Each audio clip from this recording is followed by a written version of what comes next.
A 16-year-old king rode out with a few hundred knights to face an army that outnumbered him so badly it should have been suicide. By nightfall, the larger army was in flight, and the boy king's name was stamped into history. Not because numbers stopped mattering, but because timing, terrain, and morale mattered more in the 1 hour that decided everything. This is the story of the Battle of Montgisard in 1177, told so you can actually understand how it could happen without turning it into a fairy tale. To get there, you have to start with a kingdom that was already preparing to die. The kingdom of Jerusalem in the late 1170s was a thin strip of fragile power. It was built on fortresses, diplomacy, and the ability to respond quickly to threats. It did not have endless manpower. It could not afford repeated defeats. Every lost night was a wound that didn't heal. Every argument between nobles was a crack that enemies could widen. And the cracks were widening fast, because the Muslim world around it was no longer divided the way it had been when the First Crusade carved out these states. A new kind of pressure was building, organized pressure, under one leader whose name carried weight from Cairo to Damascus, Saladin. Saladin wasn't just a battlefield commander. He was a political builder. He had resources, prestige, and experienced officers. He could call on cavalry in numbers the Crusader states struggled to match. He could fund campaigns. He could keep coming back. And most terrifying of all, he could make people believe the outcome was inevitable. That sense of inevitability is how kingdoms die before they're conquered. Inside Jerusalem, the throne itself looked like a symbol of weakness. King Baldwin, for had been crowned as a boy and was still a teenager in 1177. He was also seriously ill with leprosy, a disease medieval people feared and often misunderstood. The illness didn't just threaten his life. It threatened the stability of the kingdom. It encouraged rivals. It unsettled allies. It fed rumors. It made every decision feel urgent, because everyone knew the king's time was limited. But Baldwin had something that doesn't show up on a roster: clarity. The chroniclers, even when they disagree on details, repeatedly paint him as intelligent, stubborn, and unusually determined. He understood the kingdom's problem in plain terms. If Jerusalem waited passively behind walls while Saladin gathered strength and confidence, the kingdom would eventually be starved, isolated, and forced into a battle it could not win. So when intelligence reached the Franks that Saladin was moving with a major force in 1177, it wasn't just another raid. It felt like the beginning of the end. Medieval sources love dramatic numbers, and later retellings often repeat them without caution. 500 against 26,000, or a similar ratio. The exact totals are debated, because medieval armies were hard to count and chroniclers often exaggerated. What matters is the reality beneath the numbers. Saladin's army was much larger than the field force Baldwin could assemble on short notice, and Saladin entered the campaign confident that he could overwhelm resistance. That confidence shaped everything that followed. Saladin's army moved through the region with the expectation that the Franks would do what small, outmatched states usually do: avoid a pitched battle, retreat behind strong points, and hope that time, diplomacy, or reinforcements could change the situation. In other words, wait. Baldwin's advisors urged him to do exactly that. A sick teenage king had no business throwing himself into open battle. The safe choice was to protect Jerusalem, preserve what forces the kingdom had, and avoid being destroyed in the field. Baldwin chose a dangerous option. He chose to move. He gathered a small force of knights, including a contingent of the Templars, elite warrior monks trained to fight with discipline and hardened by a culture that valued endurance and refusal to retreat. Alongside them were infantry, important, often overlooked, and crucial to making any victory more than a single dramatic cavalry charge. Together, this force was not large enough to beat Saladin in a straightforward contest. So Baldwin needed a different kind of fight. He needed Saladin's army to be in the wrong posture at the wrong time, spread out, distracted, unready to absorb or concentrated. He needed to make Saladin's size harder to use. And that meant one thing: he had to strike before Saladin could fully concentrate his forces. This is where Montgisard stops being a myth and starts being a lesson in medieval realities. Large armies in the field could not sit perfectly assembled all day. Horses needed water. Men needed food. Units spread out to forage, scout, and gather supplies. Even disciplined commanders loosened the army's formation during movement, especially in enemy territory where speed and raiding were part of the plan. The bigger the force, the more it had to spread in order to feed itself. If Baldwin could catch Saladin during that vulnerable phase, when the army was stretched, with groups separated by distance, then a smaller force might hit one part hard enough to create panic before the larger army could properly reform. That wasn't a miracle. It was a gamble built on logistics, exhaustion, and timing. Baldwin marched hard to make the gamble possible. The sources emphasized speed and desperation. You can imagine what that meant on the ground. Men riding and walking for long hours, horses pushed to keep pace, armor carried and donned under strain, scouts racing ahead, messages passed in fragments, the fear of arriving too late hanging over every mile. For Baldwin personally, already ill, the march would have been agony. But the point wasn't comfort. The point was to arrive at the one moment when the battle could be won. On November 25th, 1177, the moment came. Near Montgisard, often linked to the area between Ascalon and Ramla, the Frankish force found Saladin's army not as a single iron wall, but stretched and scattered. Parts of it were out gathering supplies. Elements were separated enough that, in the face of sudden attack, they couldn't instantly lock into one coherent battle line. This is the first key to understanding Montgisard. The smaller army was concentrated, and the larger army was not. The second key is psychological. Saladin did not expect Baldwin to come out like this. A king who should have been protecting the capital. A king whose body was failing. A king with far fewer troops. This was not what the campaign's logic predicted. The sight of banners appearing in real strength did something commanders fear more than an enemy charge. It shattered assumptions. Because when assumptions break, order breaks next. Reports reached Saladin that enemy forces were approaching. At first, it may have sounded like routine contact. Scouts, a skirmish, a local threat. But as the reality became clear, the scattered units began trying to pull back together. Officers sent riders with orders. Men called to one another. Standards were raised. Lines began to form. But forming lines takes time, and Baldwin's entire plan was to deny Saladin that time. Here's a moment that later storytelling turns into legend. The signal to attack. Every army needs a decision point where hesitation ends. In medieval warfare, especially when you are outnumbered, the worst enemy is not steel, but doubt. Doubt spreads. Doubt slows movement. Doubt turns a charge into a trickle. And a trickle dies.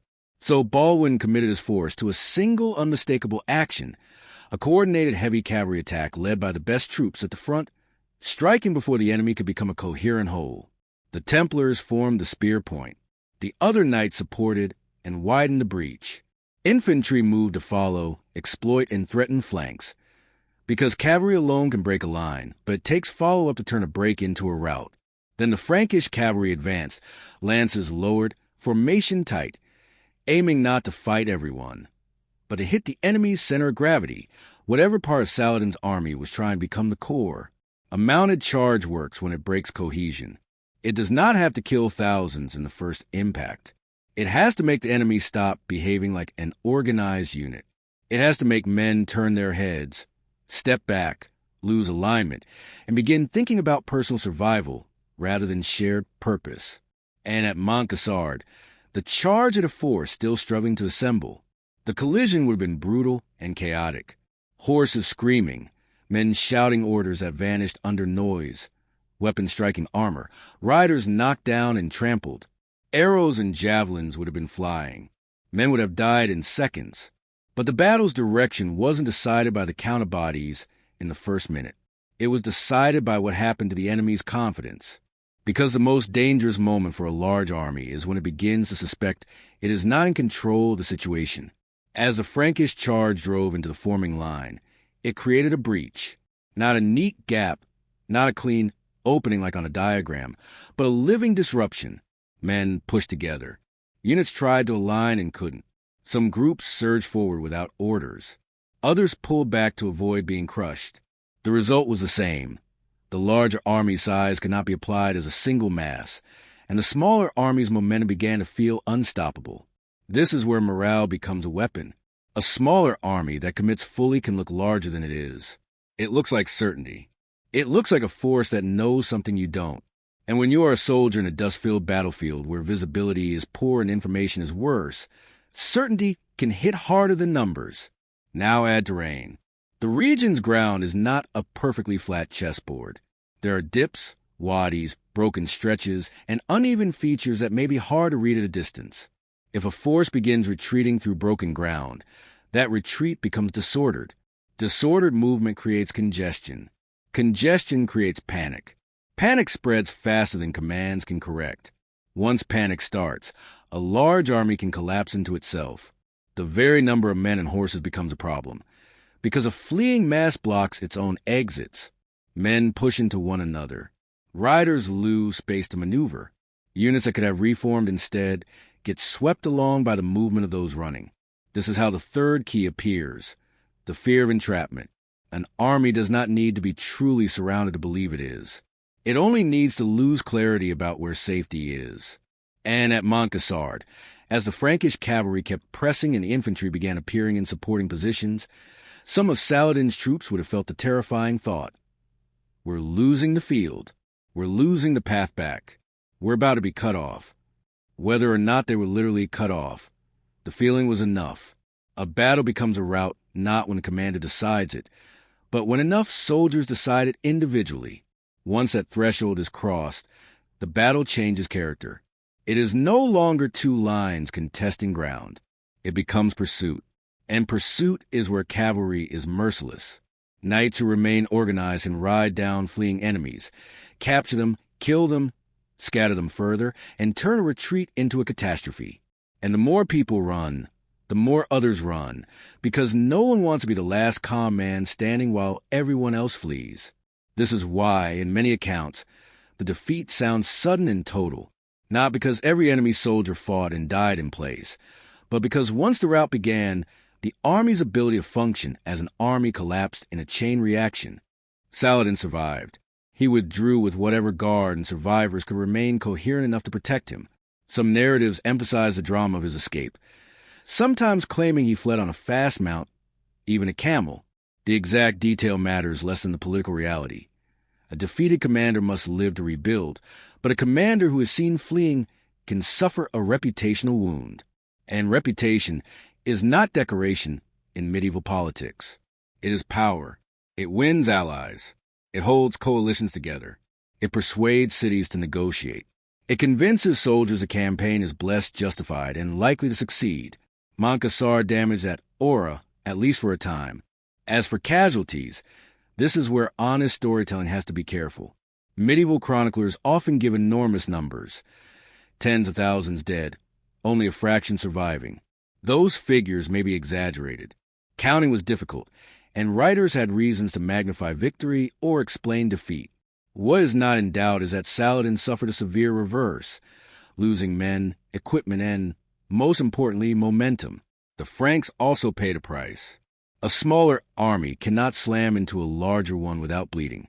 Knights fell, infantry fell, horses died. But the outcome still shocked the region because it defied what most people expected from the balance of power. After the battle, the kingdom of Jerusalem gained time, breathing space, and confidence. Loot and supplies taken from an enemy camp could matter enormously in medieval war, where funding and equipment were constant constraints. Even if later lists of captured treasure are embellished, the strategic effect is believable.